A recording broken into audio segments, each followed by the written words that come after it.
Salam saudara-saudara, berjumpa kembali bersama dengan saya dalam kasihnya. Apa kabar kita semua? Saya berdoa kabar kita selalu baik-baik saja. Dan apapun menjadi aktivitas kita sepanjang hari ini, kiranya kita diberkati oleh Tuhan dengan melimpah-limpah. Saudara, video kali ini saya membagikan bagi kita video cuplikan bagaimana ada seorang ustadz, yaitu Ustadz Supratman, menyampaikan dengan tegas bahwa di Arab Saudi sangat berbeda dengan di Indonesia. Di Arab Saudi, penceramah yang ceramahnya adalah radikal, intoleran, dan selalu memfokuskan kepada khilafah, maka orang itu akan dipancung di sana. Tapi sang ustadz ini justru heran bahwa di Indonesia itu penceramah seperti ini justru dibangga-banggakan dan dipelihara.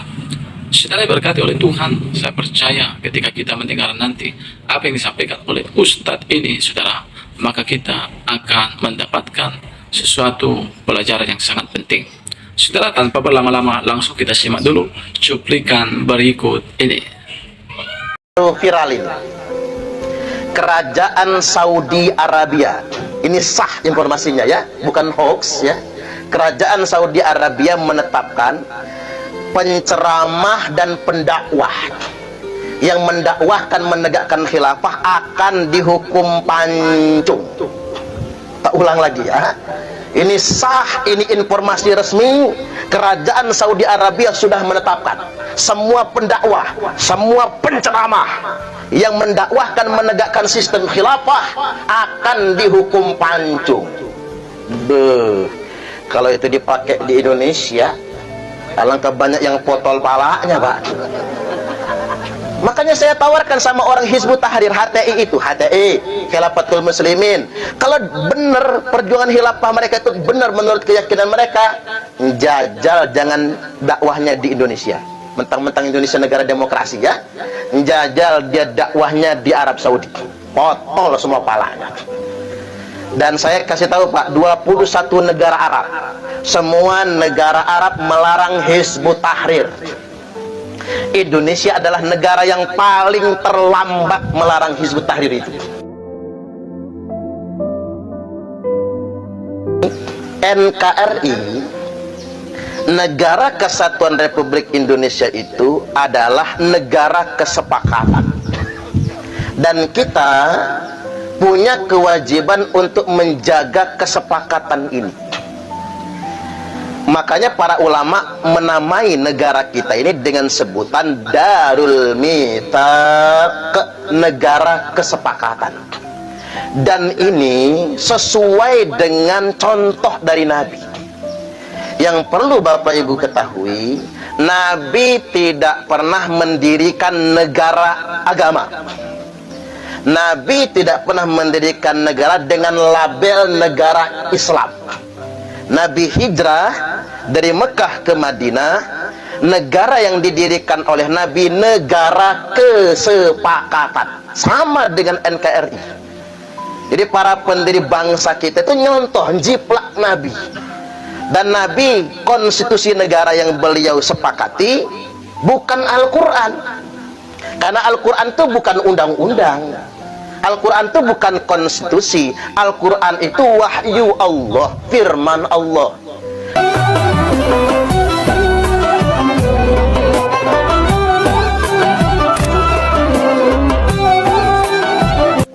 Saya hendak menyampaikan bahwasanya ada 4 pilar kebangsaan kita. 1, ideologi Pancasila.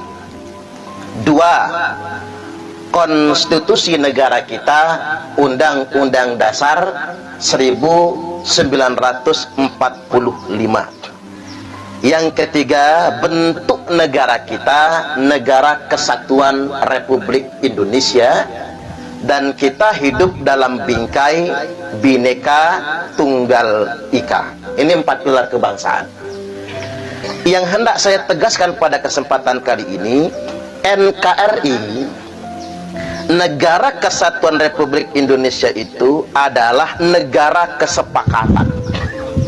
Dan kita punya kewajiban untuk menjaga kesepakatan ini. Makanya para ulama menamai negara kita ini dengan sebutan Darul Mitsaq, negara kesepakatan. Dan ini sesuai dengan contoh dari Nabi. Yang perlu Bapak Ibu ketahui, Nabi tidak pernah mendirikan negara agama. Nabi tidak pernah mendirikan negara dengan label negara Islam.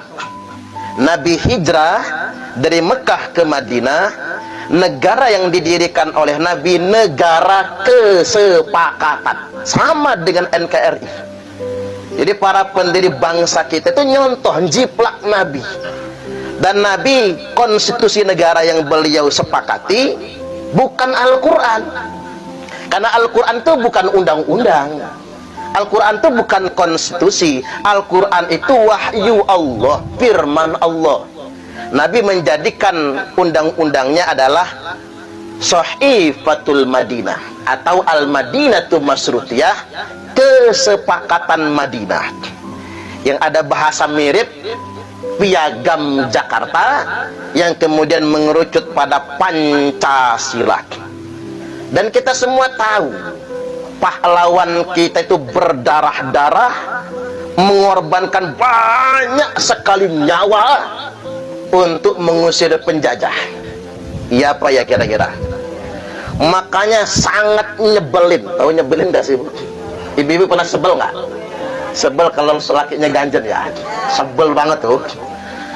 Yang nyebelin tuh tiba-tiba ada orang sekarang tuh mendadak mengatasnamakan agama, lalu mengharam-haramkan NKRI, mentogut-togutkan Pancasila. Nah, ini yang mau kita cuci pada kesempatan kali ini. Jadi namanya manipulasi agama. Kan di sini banyak Pak RT, Pak. Ini problem kita itu kan lingkungan. Gimana caranya RT menangkal berkembang aliran sedemikian rupa. Dan kadang-kadang mohon maaf masuk ke masjid-masjid. Jadi materi-materi ceramah di masjid.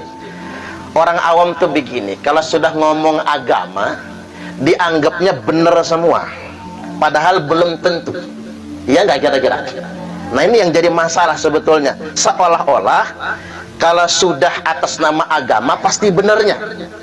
Nah, makanya pada kesempatan kali ini ingin kita luruskan, gimana sih sebetulnya cara orang itu nyuci otak. Akhirnya orang dibius oleh gagasan-gagasan agama yang sebenarnya menyimpang.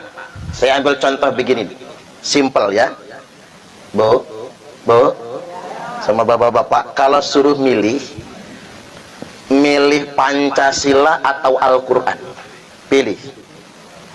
Ayo pilih Pancasila apa Quran? Al-Quran dong. Pancasila kan buatan manusia, Al-Quran wahyu Allah.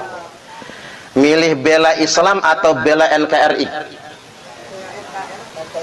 Bela Islam apa bela NKRI? Jangan ragu-ragu, Ge. Bela Islam apa NKRI? Orang suruh milih kok dua-duanya. Subhanallah. Kan itu udah pening soalnya. Makanya ngomongnya begitu. Subhanallah. Ngudek dulu Pak, ngudek Pak, silakan. Ya bela Islam dong. Milih taat Allah atau taat pemerintah? Allah dong.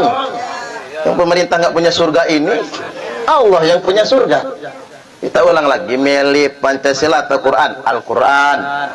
Milih bela Islam atau bela NKRI? Bela Islam. Milih taat Allah atau taat pemerintah? Taat Allah. 2 menit jadi teroris semua. Kalau itu pertanyaannya. Nah, ini pertanyaan jebakan. Dan hati-hati, karena ini pertanyaan jebakan, ini yang disebarkan orang. Khilafatul Muslimin, Hizbut Tahrir, itu yang mereka dakwakan kemana-mana. Makanya banyak orang yang kejebak. Karena ini jebakan, pertanyaan ini sebetulnya nggak perlu dijawab. Saya ambil perumpamaan begini, Bu, milih taat suami atau taat Allah? Dia dicerai sama lakinya, Bu. Jangan macam-macam. Iya kan? Kalau milih taat suami sama Allah kafir berarti kan? Kalau milih taat Allah ya dicerai sama lakinya. Nah itu loh maksud saya. Ini nggak boleh dipilih sebetulnya kan, karena itu pertanyaan jebakan. Sama kayak pertanyaan begini nih, milih berbakti sama Allah atau berbakti dengan orang tua.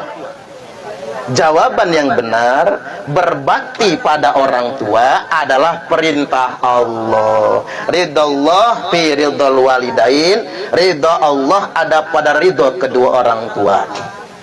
Kemudian taat kepada suami merupakan perintah Allah. Kan Allah yang nyuruh ibu-ibu taat suami. Ibu-ibu itu kalau taat suami masuk surga. Tapi kalau pengen masuk neraka gampang, ngelawan sama suami. Suami lagi tidur, Bu, sepak palanya. Gratis masuk nerakanya. Iya dong. Makanya milih taat Allah atau taat pemerintah. Jawaban yang benar, mentaati pemerintah merupakan perintah Allah. Malah ini disebutkan dalam Quran. Nah, saudara-saudara, itulah dia cuplikan. Baru saja kita menyimak cuplikan tadi.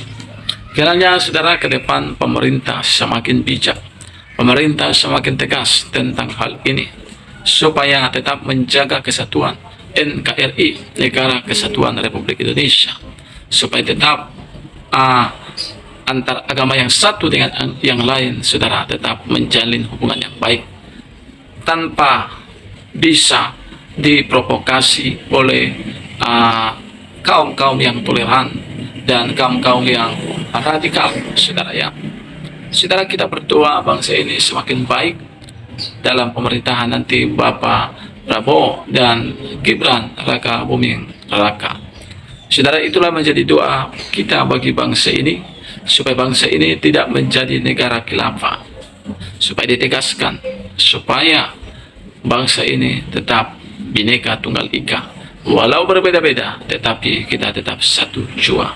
Saudara kasih Tuhan, kita adalah satu tanah air. Kita lahir di bangsa Indonesia. Apapun suku kita, apapun agama kita, kita tidak boleh meninggalkan Indonesia.